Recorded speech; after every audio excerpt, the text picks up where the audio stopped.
this is Matt Boldy, and you're listening to Locked On Wild. You're Locked On Wild, your daily podcast on the Minnesota Wild.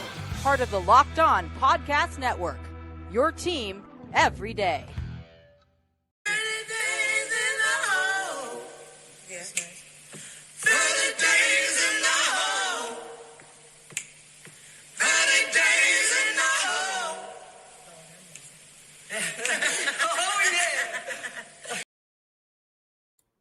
All right, everybody. Welcome to yet another live show here on a wonderful Sunday. Hope your day is going well. And my name, of course, is Seth Topal, host of Locked On Wild. But let's properly introduce the host of the show that pulls everybody in each and every week. He has been following hockey for over 60 years. He was a regular contributor to Beyond the Pond. He was a featured guest caller on the Sports Huddle with Sid and Dave. Denny Barlow. Denny, good morning. Well, what an opening. Thank you. And welcome to What the Hell Are You Smoking? And today we're going to talk about the refs and all the good stuff that I finally got to dig up.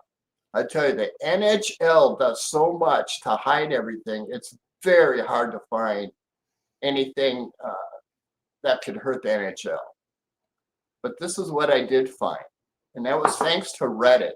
I had a lot of people reach out to me and tell me some good stuff, and I was able to verify it, so I'm going to talk about it. Now, back in the 80s, you know, we had the Adams division, the Norris, the Patrick, and the Smythe. And with the Western Conference was the Campbell Conference, and the Eastern Conference was the Prince of Wales. And did you know, and this is a good thing, Edward VIII from the Prince of Wales actually gave the first trophy to the Eastern Conference winner. And I thought that was pretty cool. Just a little tidbit there for you. But moving on, the bad stuff. And the stuff that I'm seeing today with the refs and how they're calling the game. Now, I'm not going to talk about Florida and Edmonton right now because it's 2 games and seems to be pretty close, as it should be. And it's going to be a hell of a series. But as you know, when I talked last week about all the disparity, and not just with the Wild, but with everybody. Everybody's just bitching about the referees and how they're calling games and all the stuff that's going on. Well, here's some of the good stuff that I dug up on the NHL. And it's going to blow you away. Do you know that Rick Tocchet in 2000, let me get my sheet together here for it because I got a whole deal on it. And this was August of 2006.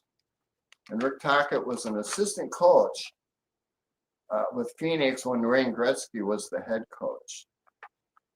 He was involved in what was called Operation Slapshot by the New Jersey police. And after 40 days, only 40 days, they shut down this sports betting deal. It was $1.7 million in 40 days. Now, that's big time. And James Harner, who was supposed to be the leader of it, he got 6 years in prison. His partner was Rick Tocchet. Now, you know, former coach Vancouver, he got probation.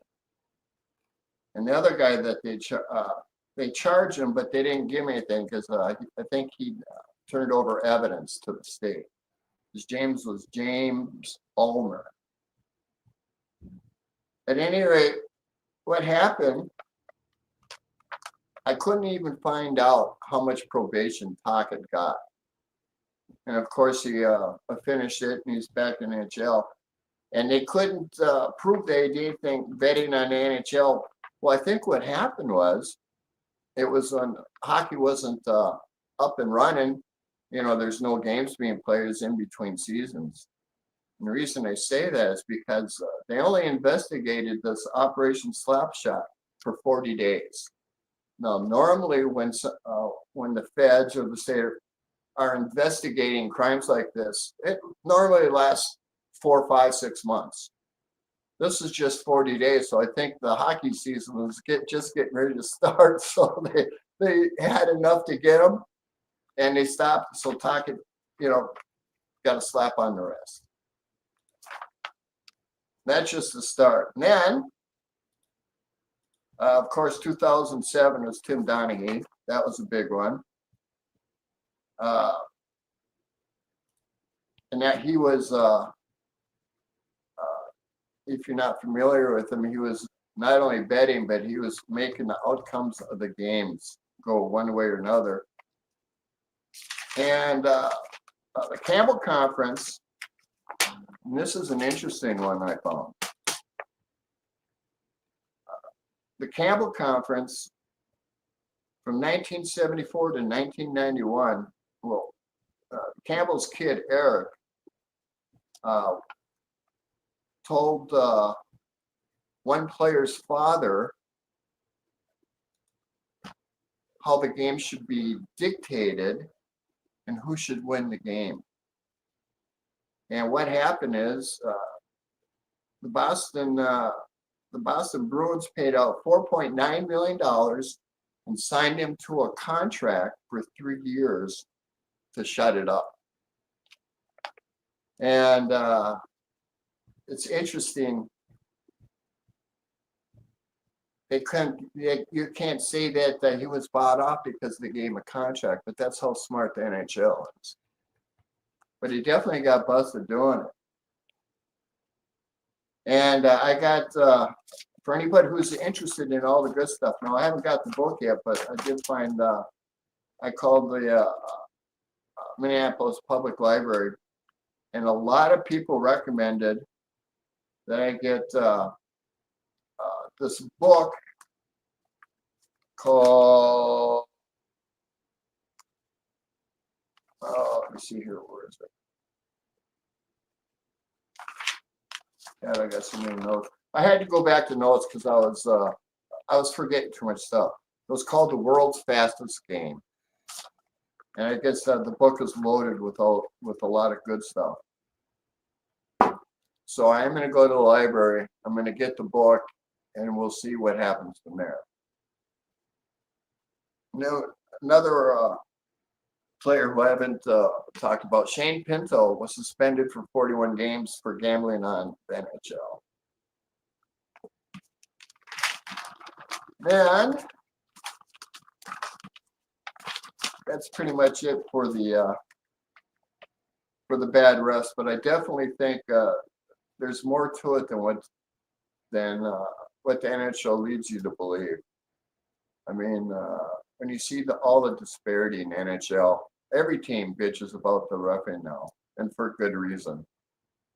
And hopefully, as I've talked about before, the players have to step up to the plate to give the refs accountability. That's the only way this stuff is going to stop. Because, the refs get graded after every game. And I wonder who does the grading, because they don't ever tell anybody how they grade you. The only thing they might let slip is that these refs won't be doing any of the big games, because that's really all that happens.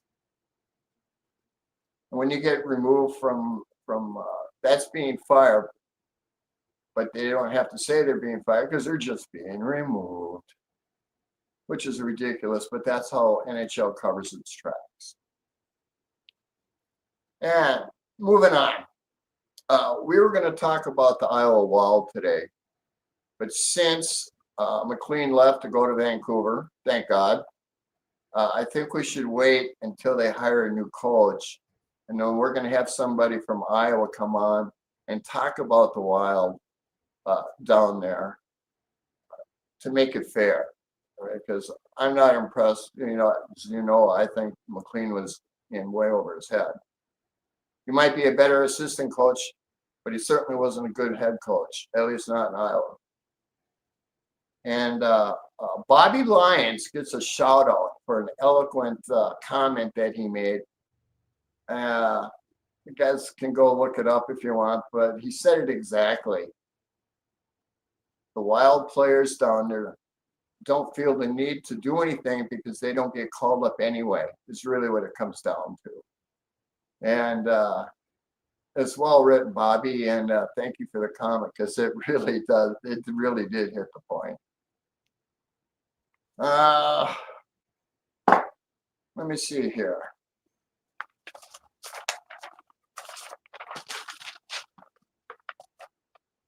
What do we want to talk about? Oh, I see a lot of comments. Everybody's thankful that Brock Nelson signed with Colorado.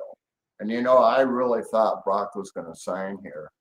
And I think what happened is Colorado just kept upping the ante until Brock couldn't say no.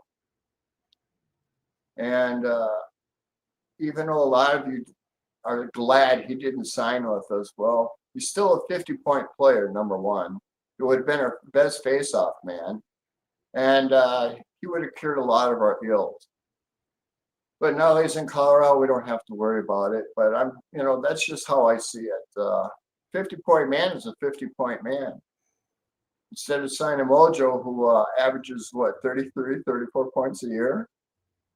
Now think about that. The rest of the league are 50-point second-line wingers, and we're at 33, 34 points. That's a big disparity. And I see a lot of people were defending Johansson's contract because it was only $800,000. Well, you know what? In reality, that's taken away Ogren's spot, I think.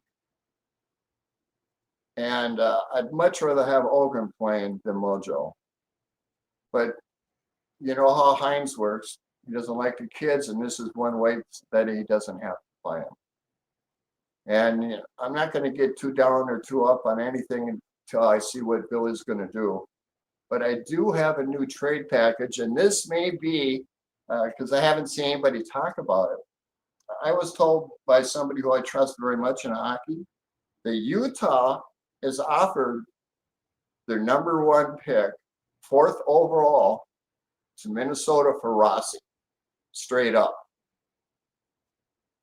Now, if that is on the table, and we'll see if it is or not, or if they're entertaining it. Well, if we get the 4th overall pick from Utah for Rossi, I would right away put that in the package to the Islanders or Detroit, minus Rossi, but the same package. Because either Dillon or Barzal would be a huge upgrade for us. We need a number one center. And if you look at all the free agents, there's not much there. And they're 33, 34 years old, and they're all looking for one last big payday. Well, I think they're going to be extremely disappointed this year, even though the cap is going up. I'm hoping the teams have learned. Now, I think 35 is the cutoff date. Now, of course, there's exceptions, but 35 really is the very end of the road. And we'll see what happens, but I just don't see much in the free agent class that can help us, especially not at center. I hope Billy goes the route of making a trade to get the most for Rossi.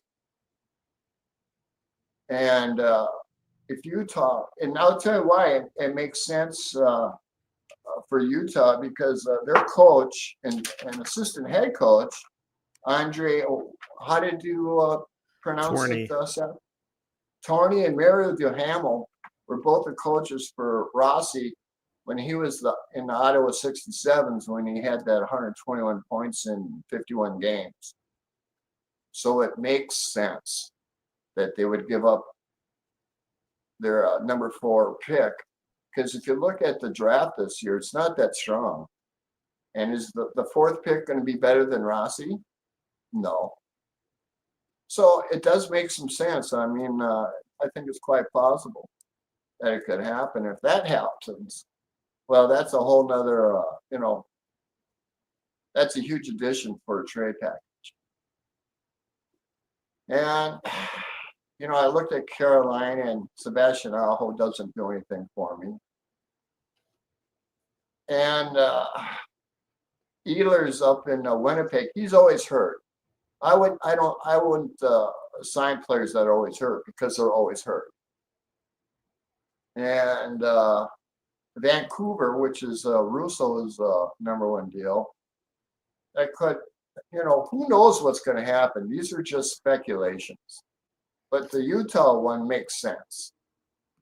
What I had heard suggested with Vancouver is that would allow you to do a sign and trade for Brock Besser.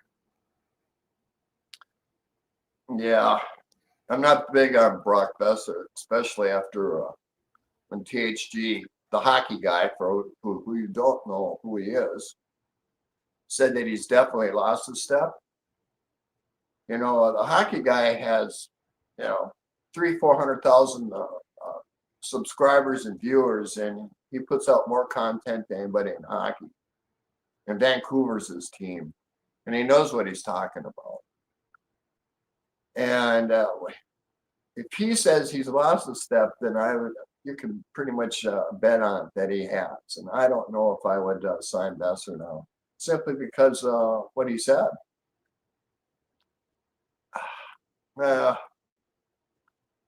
This is, I made a comment, is this the beginning of the end? And I got, 30, 40 comments between the hockey podcast. And Billy is definitely on the hot seat. And what he does is really going to dictate what happens to him. We hope he gets it right. But now after signing Mojo, I think that was a huge mistake, number one. I don't care if it was only 800,000. The guy didn't play last year. He took the year off, as we've all talked about. This year, he started playing a little hockey at the end for his contract. Yeah, Billy signed him. I don't know why. He doesn't do much. But, it is what it is. And Billy's seat is either going to get really hot or everybody's going to love him again. It's just, we'll see what happens. I mean, speculation is speculation. But I really think this is his last chance. And signing Mojo doesn't give me hope, I can tell you that. Any questions or comments? Any chance, Nathan wants to know, any chance we make a trade for Dylan Larkin? Well, I hope so. I mean, my trade packet hasn't changed. I mean, I would give up 4 players and a couple picks to get them. And everybody commented that I'd be emptying the house down in Iowa. Well, those guys are never going to see the light of day up here. Other than Jurasek and William and Bradley Height and Wallstead, I would not trade any of those guys. But anybody from 8 up, I would, because they're not going to see the light of day here. And those guys may not see the light of day here for a while either. I mean, Hines doesn't like the rookies. What are you going to do? That's why I'm so down on John Hines. His construction of a team with Billy, well, as we all know, old and slow and big, which gets you nowhere. You got to be able to skate. Skill is what matters. And, when he signed Gustav Nyquist, who you all know I consider the worst trade in Wild history, really proves it. I would hope they entertain it. I mean, that's why I'm throwing these trade packages out there, because I know the Wild listen to my podcast. So because I know somebody in the Wild office I've known for a long time. And they can only tell me so much because they don't want to lose their job. But I know that they watch the show, which is cool. Thank you.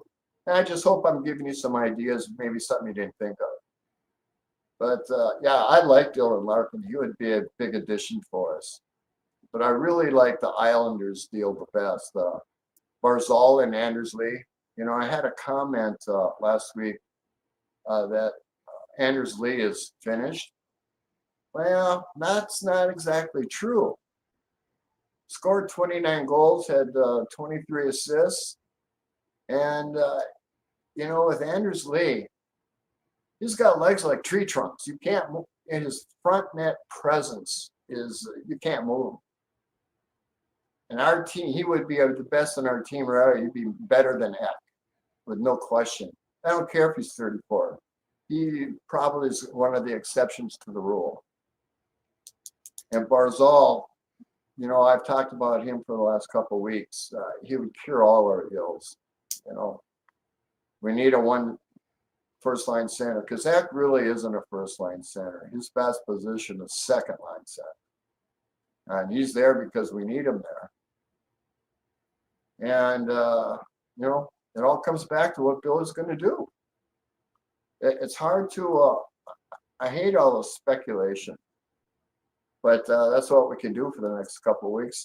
But the Utah deal really sounds plausible, simply because of the coaches. And if that happens, and when we trade Rossi to Utah, not only is that really awesome for Rossi, because now he's going to shine over there. Believe me, Rossi's going to take off this year. I don't care if he's only 5'9". Doesn't matter. The smaller you are, the harder you are to hit. And he plays in front of the net as good as anybody. He takes his lumps and gets back up, and I'm going to miss him. But if we get the fourth pick in the draft this year, that's going to go a long ways in acquiring a first-line center. At least I hope so. Who knows what Billy's thinking? I don't know. Who knows? Any more questions? Keith wants to know your thoughts on Sam Bennett. Sam Bennett's not going anywhere. He's staying in Florida. In fact, I saw a statement from him yesterday, in fact, that he's staying with Florida. He'd be a nice get, but he's not coming here. Toronto had a lot of stuff about him coming to Toronto, and this is where it came from. He's staying in Florida, as he should. I mean, Sam Bennett, before he got to Florida, was a good player, but not like he is now. You know, sometimes it's just the coach, the style of play that turns everything around. And for Sam Bennett, that's exactly what happened. You know, and he's a playoff freak with goals. I mean, Jesus. He might be breaking some records, I think, here this year, because he's a freak in the playoffs. He's a 50-point man during the season. There's nothing wrong with that, but he's just a freak in the playoffs. But he's not coming here. Next. Iron John says Sidney Crosby's not happy about his new head coach. His fear is that Billy thinks that he can make a trade deadline deal for Crosby and starts the season with Rossi and doesn't add any centers. And we keep Rossi? At least to Say start that one the more year. time? Yeah, so his fear is that Billy is going to try to go for Crosby, is going to keep Rossi without a new deal and trade him at the deadline for Crosby. That's a very real possibility. I've talked about Sidney Kid, 2-3 weeks ago. You know, as old as Sidney is, he's an exception to the rule. And that's why Nathan McKinnon is trying so hard to get him to sign with Colorado. But I think that's out the door now with Brock Nelson signing there. Sidney would give I don't care how old he is, he's still a great player. He would automatically give us validity to be a Stanley Cup contender. I love Sid. I mean, I've been watching him forever. From the first time he lost the first Stanley Cup to the next year when they finally did win it. The Revenge Cup, as they were calling it. He'd be a hell of an addition for us. I don't care if it's only a couple of years. He is so talented, and if we get to watch him, you'll see why. He's just, he's lost a half a step. Doesn't matter. You saw what he did for Canada. Why everybody wants to play with him, because he's simply just an awesome player. He does nothing wrong. His eye-to-hand coordination is so good. And his playmaking it's a step above everybody's. Now, what's his name in Florida who just won the award? Kucherov. He's probably the best right now. But Sid's right in there. And I would love to have Sid the kid. He started his career in Minnesota here. He played high school hockey here, for all of you who don't know. And he still owns the record for most points for a high school hockey player, which nobody talks about, but that's true. He has all the records in high school. And it'd be nice to see him finish his career, start his career and finish his career in Minnesota. The state of hockey. Yeah. Next.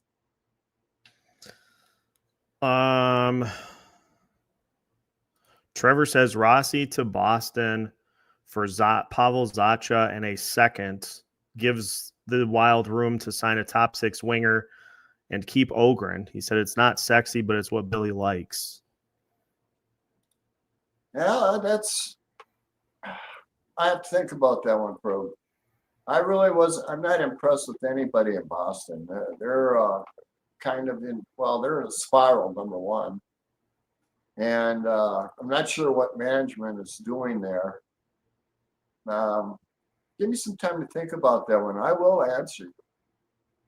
I just got to think about it because I'm not that familiar with the players, number one. And I hate saying anything that I don't know about. That is an interesting one. Let me think about that for a little bit. Next question. Ron says just can't agree with picking up 33-year-old players in regards to Barzal. Barzal's 28. He must have meant Anders Lee. Yeah, that's the one. Sorry, that's my mistake. Yeah, Anders Lee is 34. And there are exceptions to the rule, and he's one of them. I would have to sign him in a heartbeat if I could, if I was coach or GM. I really think of all three. I think the Barzal trade makes the most sense. Now, if this deal happens with Utah, and it's all speculation, who knows? But if we do get the 4th overall pick, we put that to the New York Islanders, who last week I said it was the new coach. No, it's actually the new GM. He's starting with the 1st and the 4th overall pick in this year's draft, plus all the bevy of players that we would give him. That's a nice way to start your team. And, Carson Lambos, I don't understand at all why he's never even, he's not going to play one game here. I don't know why they don't like him. I love him. He needs a chance, and that's why I think he's a good trade piece, because he'd be a starter for most teams. And he'll never see the light of day in Minnesota. Man, I don't know why. Yeah. That's just the way it is. It probably has something to do with the fact that you now have 5 spots out of 6 that are solidified. Well, that's true, but why didn't he play last year? I mean, he was our number 1 pick. And he's big and he's strong and he skates so well. He's got a good shot and he likes to hit. And I'd much rather have him than Bogo any day. But as you know, it's not happening. So that's why he's a good trade piece, because he would be a starter on a lot of teams. Did Lambos not play last year? No. He got called up, but he didn't play. Oh, yeah, look it up.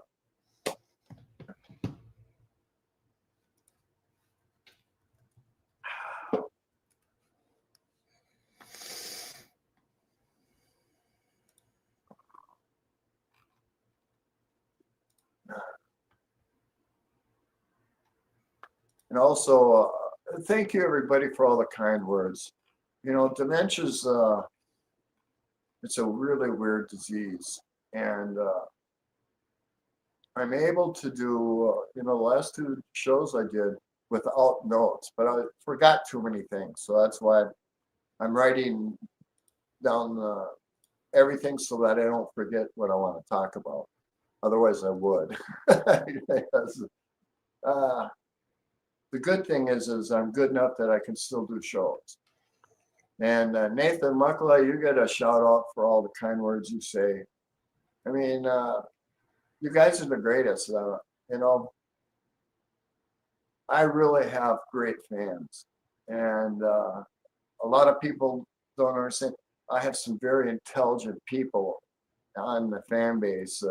Bob Hoyes, MPH, John Robinson, to name a few, who are exceptional talent in hockey and reading the game. And thank you guys for taking the time to watch me. That's all I can say. What'd you find out? He must have not, because I didn't see anything on Hockey Reference or Hockey DB as far as games go. Yeah, he didn't play a game. Yeah, when they call up a rookie, he sits on the bench. Makes a lot of sense to me. Next question. How long will Judd be here with Billy and Hines refusing to play the young kids? That's a very good question. Honestly, I just hope Judd takes over. I really do. Billy being the president, he can just step aside and do the rest of his duties and let Judd make the deals. Billy has quite literally lost it. If you look at the last 9 deals Billy has made, none of them have helped the Wild at all. And that includes his latest signing with Mojo. There's no reason to sign Mojo. He's not even a 4th-line player, in my opinion. Now that he's got a contract, he's going to take the year off again. I mean, he did it his first year of his new contract.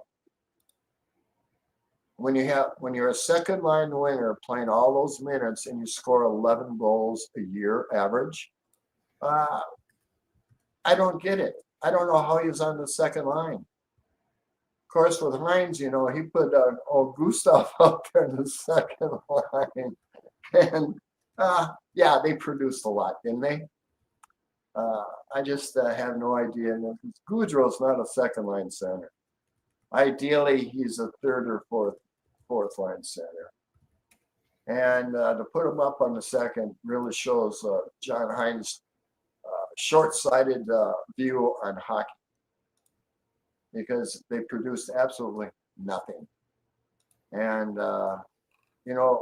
if Hines was coaching for any other team, he'd be out of here already, because the fan base would just be out of their minds. We're Minnesota nice. And how much longer Hines can go on coaching like this is beyond me. But Billy has his boys, and that's just the way it is. Yeah. What else can you do? Next. I'm looking something up right now. Oh, okay.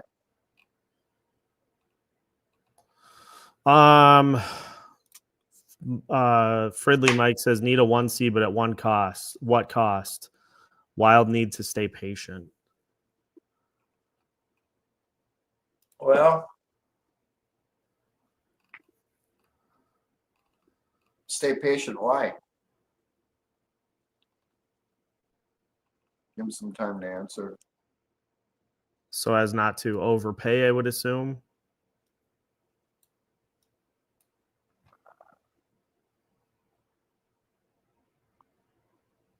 Well, number one, I don't think I'm overpaying with my package, as I've discussed.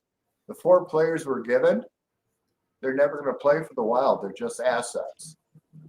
And when I do talk about the Iowa Wild, you're going to see the Iowa Wild are such the construction of the team is why they're in last place or second to last. They're all old AHLer players that, they've had a few of them have had a shot in NHL. They're not NHL players. And you want your farm team with kids so you can develop them and they were teach them. If I recall correctly, they were the 7th youngest team in the AHL this past season. So I would actually make the opposite argument, is that they need. Remember having Dakota Mermis as their captain, and what happened to them when he got called up, to play with the NHL team, and how things fell apart is they didn't have anybody leading the way.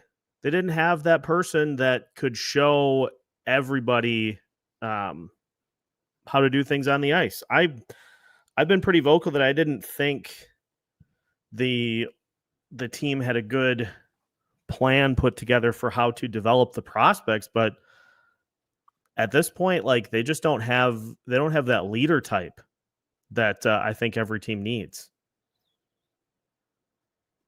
They're lacking a lot of things down there. Now they got that new kid from Ohio State, and I haven't really gone through his stuff yet, but he's a new forward. And of course, Riley Heidt, who I would never trade in any package, because I think Riley Height's going to be our surprise player this coming year. If he's put on the Rossi pounds and strength, you're going to see him playing right away. He's that talented. He's got moves I've never seen before. And, when we watched him in camp last year, Seth, I commented about that. His problem was he just wasn't strong enough yet because he checked off the puck too easy, which was shown. But if he gains some weight, he's going to be a force. I mean, he's going to be, it's another Judd Brackett pick. And I'm going to tell you what, I'm so impressed with this kid. As long as they give him a chance to play, because, he's not 6 feet either, I don't think. That's my question, because a lot of the kids down there, they're not 6 feet. I mean, there's a few, but they're all 6 feet or under for a few of them.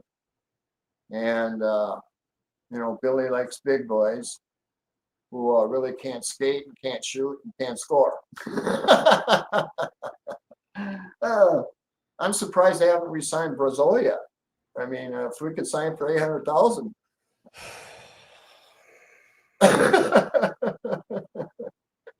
Oh. Yeah, so just fire everybody, trade everybody, sell the team. The offseason hasn't even started yet, and this is some of the stuff that I kind of get tired of.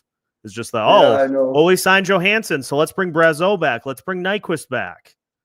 Like, it hasn't happened. If it happens, yes, I will react to it, but I cannot even get myself to physically care about it until it happens. I'm not going to bitch about something that hasn't happened yet. Well, you can bitch about Mojo now. That was a terrible signing. Yeah, but whose job is he taken yet? Anybody's. He's, in my opinion, he's not even a fourth-line player. Does the season start tomorrow? Did I miss something that the season starts tomorrow and he's been penciled on the lineup? No, that's true. But why would you even sign him? I mean, he took a kid's spot, period. I can't react to it adversely until the start of the season. If he's penciled in as a second-line winger, I'm going to lose my mind. But until then, if I spend every day of the offseason complaining about it, I'm going to end up quitting the show. Oh, Jesus. Half the stuff we talk about is all speculation. And all I can tell you is this. I don't agree with signing Mojo, period. He took a vacation in the first year of his contract. He played probably 1 month where he actually put out effort. Because, you watch Mojo and he was over playing for, who did he play for, Finland? Or was it Sweden? I forget. But he played lights out over there. But he doesn't play like that over here for whatever reason. And that's my biggest complaint about him. You know, if he put in the effort every game like he did over in the championships over there, he'd be a really good player, but he doesn't do that here. He's the best at doing nothing I've ever seen. 33 points for a year, 11 goals. Yeah, I'm all over that. Not. Next. Fridley Mike says next year is a better UFA class. There are too many other GMs on the hot seat. You jump in now on the market, you're going to get drawn into a bidding war and run the risk of overpaying. I tend to think the biggest acquisition this team makes is going to be via trade, which I think is a much better route to go. But I don't know. What do I know? Oh, I absolutely think the trade is the only way to go.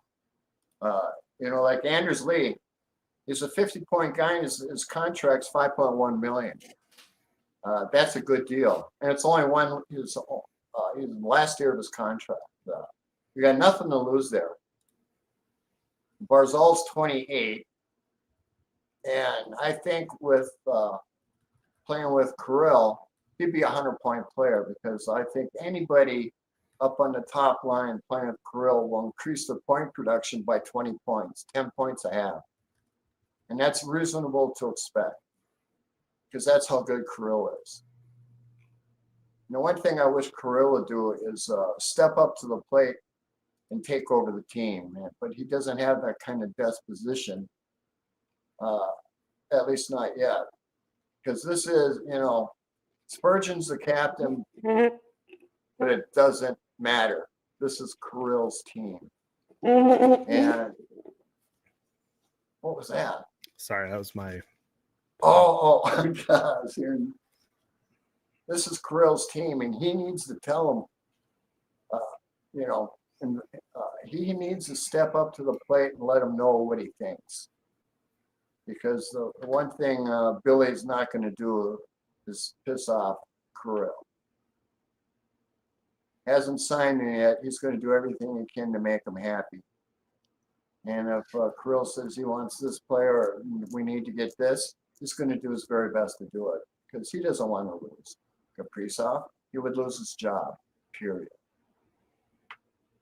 And I actually absolutely believe in the trade. There's just not much in the free agent market. And most of them, you know, 33, 34 years old, other than, you know, Marner and Bennett's not going nowhere. Question is, where's Marner going to go? Your free agents in 2026. These are unrestricted free agents. Connor McDavid, Artemi Panarin, Sergei Bobrovsky, Jack Eichel, Cale Makar, Patrick Laine, Kyle Connor, Anders Lee, Anze Kopitar. So much better list. Oh, huge. How old is Connor McDavid? 29. Yeah, this will be his last big contract. And he'll probably get 16, 17 million next year for the rest of his life. But he's well worth it. I mean, I don't know. Is anybody watching the big cup game? It's been a hell of a series so far.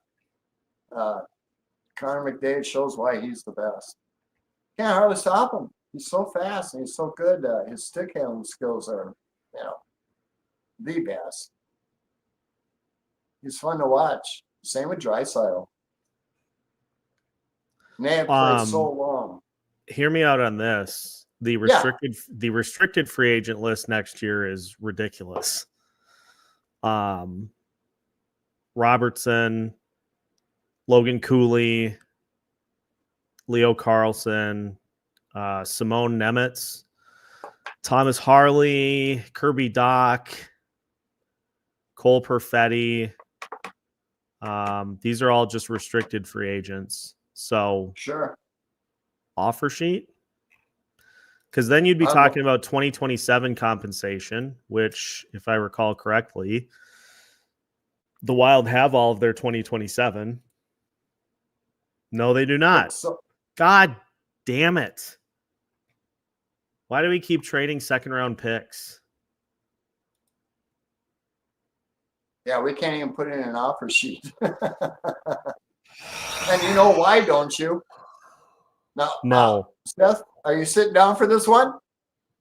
No, I don't even. If you say it, I'm leaving the show. I don't have to say it. Everybody knows.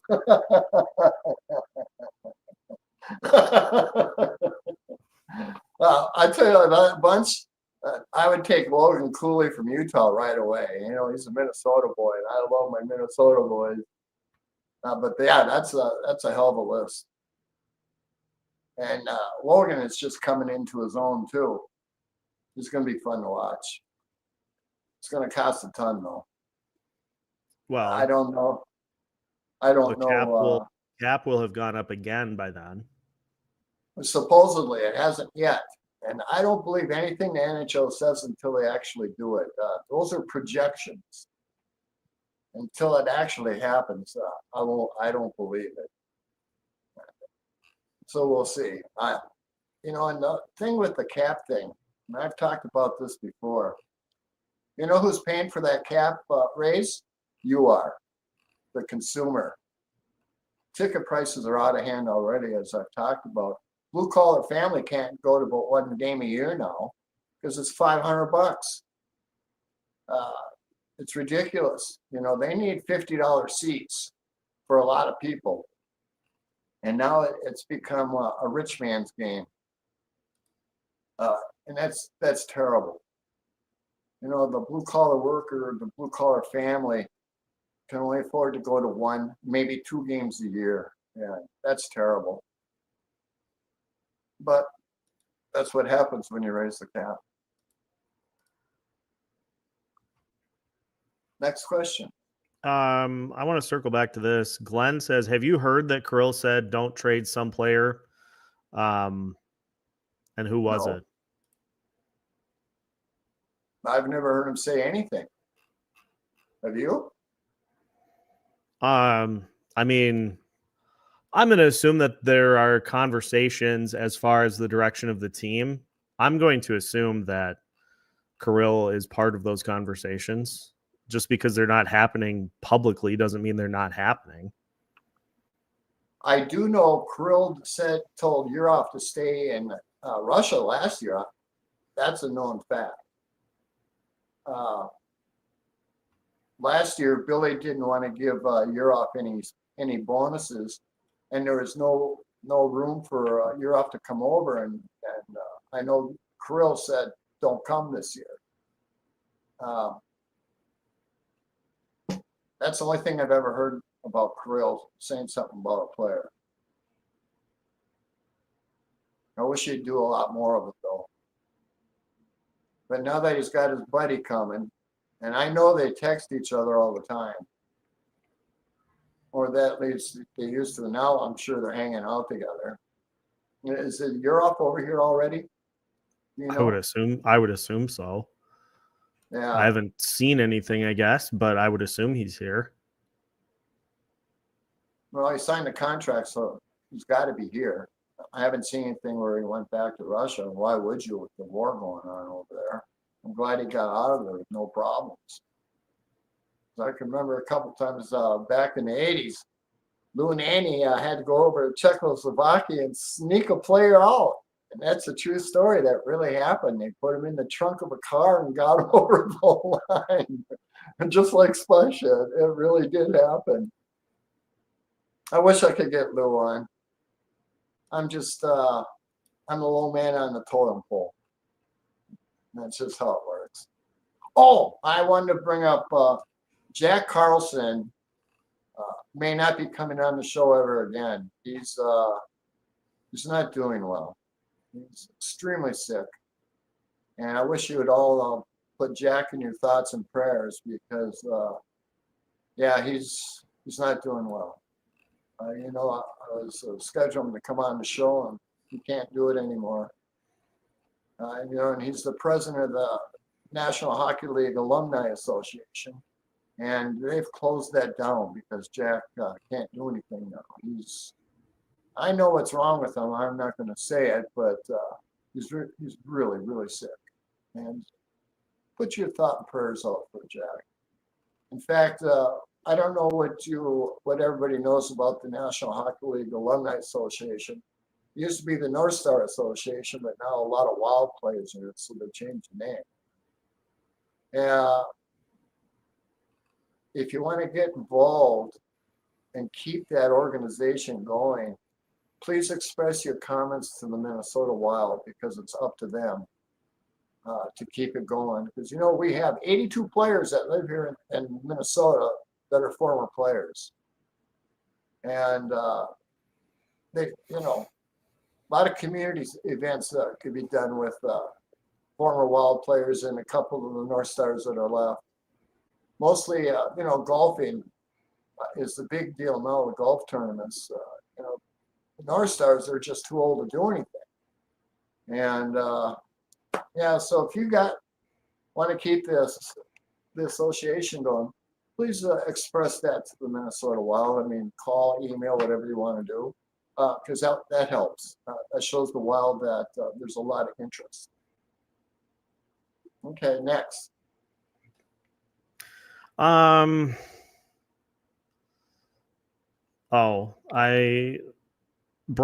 wants to know, and we'll keep an eye on this more as the search unfolds, but he's wondering if we have any information on some of the coaches Billy is talking to for Iowa. I did hear the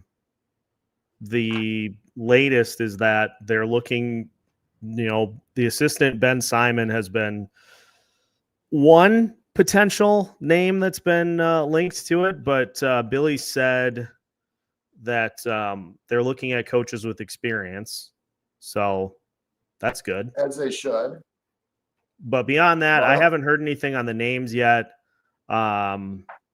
so we'll have to keep an eye on that. Well, as you know, last week I suggested Don Granato, and one thing that I didn't talk about with Granato, when he took over Buffalo, he had them. They were a rolling machine. In fact, they kicked our butts a couple of times. What happened with Granato is they don't have any depth, and when they got hurt, they didn't have anybody to replace the players that got hurt, and that really hurt them. Wasn't his fault. It just Buffalo didn't have a very deep farm. Now they have a lot of players, but they didn't then. Kevin Adams is a pretty good hockey man, and he's highly respected. But when he took over, they didn't have anything going on. They got lucky when they got Tage Thompson. How many players have left Buffalo that are just really awesome hockey players now? Reed, Bennett, Eichel, just a few off the top of my head. And they just keep turning over. That's why I put it on an offer sheet for Tage, because you never know what's going on. What are they? Pakula? Is that their name? Pakulas? That the owners? Oh, the Pagulas. They own they own the Bills as well. Yes. They don't have much of a clue on how to run a hockey team.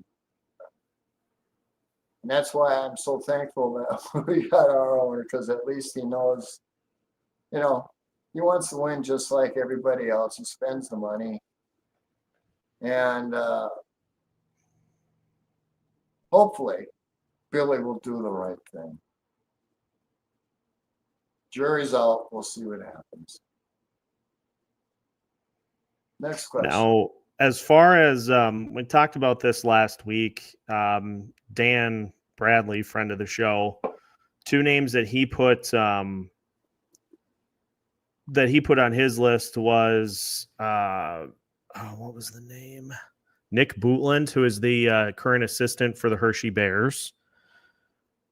For the Hershey Bears? Yep. Now we're talking Todd Nelson. And Stu Bickle, you've got the Minnesota Wild tie. He is currently an assistant for the Coachella Valley Firebirds. Yeah, I remember Bickle's a player. I didn't know he was coaching. That's pretty in depth. I don't know. I don't know anything about Bickle really, but I do know Todd Nelson, and all he does is win cups. He's a winner. He deserves a shot. As you know, I've really promoted him to become the next coach for us because he knows how to coach the kids. We got a lot of kids coming in, and Hines just isn't that kind of coach. Next. Oh, God, I hate talking about it. Where should we go next? Keith says Buffalo is going to trade some young players for some vets. I tend to agree. I think any trade proposal with a team like Buffalo, I would think they would want a little veteran presence. Lindy Ruff as their head coach. Just to kind of show all those kids how to do it. Well, I'm pretty sure Paterka's talked his way out, and so is their defenseman, Bo Byram. Is that his name? Yeah, Bowen Byram. Yeah, he's on his way out, too. There's a lot of players that are not very happy in Buffalo. I haven't heard anything about Tage, but, if we could get Tage Thompson, that would be a real coup. And, they've done it before. Eichel's the last big name to leave, and that was, 3 years ago now? It could happen. We got Tage Thompson. We'd be an absolute contender for the Stanley Cup. I don't care what we got to give up to get him. You just don't get players like Tage or Dylan or Barzal. I mean, those players are few and far between, and just because you get a bunch of draft picks, none of them are going to turn out to be those three. That's just how it works. Half the players in the first round pick don't even make the teams. It's a real crapshoot. So, I'd much rather get the player than the picks, because then you know what you got. And there's exceptions to the rule, of course, but,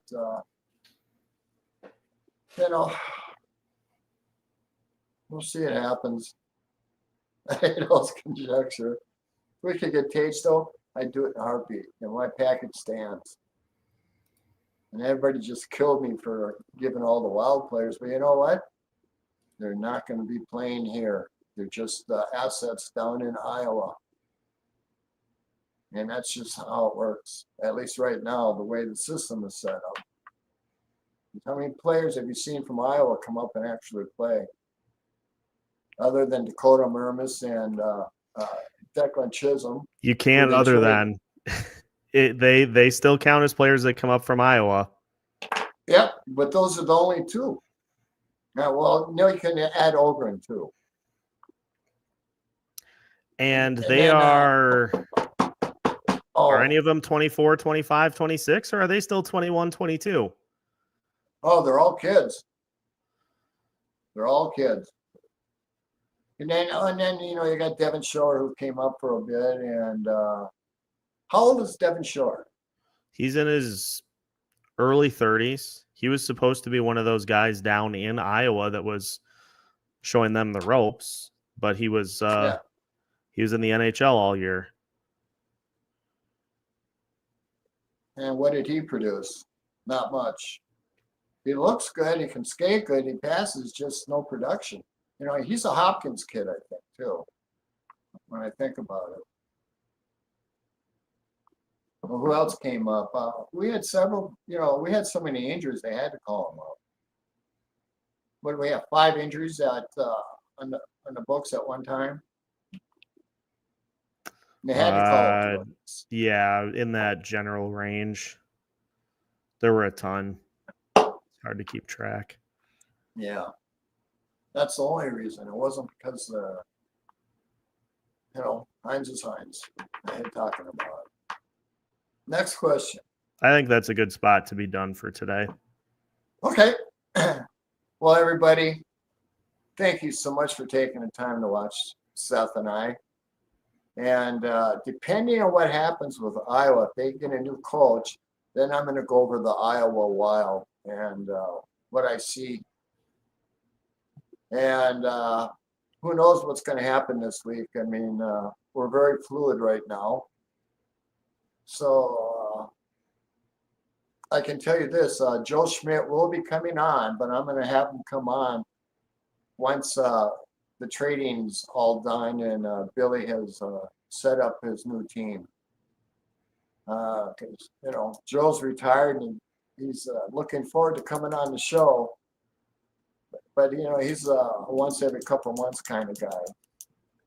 So Joe Schmidt will be coming on. I'm just going to wait until after all the fireworks are over, and then I'm going to have him talk about what he sees. So other than that, I don't know what to tell you what we're going to do for next week yet because it's just too fluid. But if Iowa gets a coach, it's all over about Iowa. Other than that, it'll be it's going to be a Monday show next week because it's Father's Day weekends. Oh, yeah. So it'll be a Monday show. And I look forward to seeing you next Monday. Goodbye, everybody.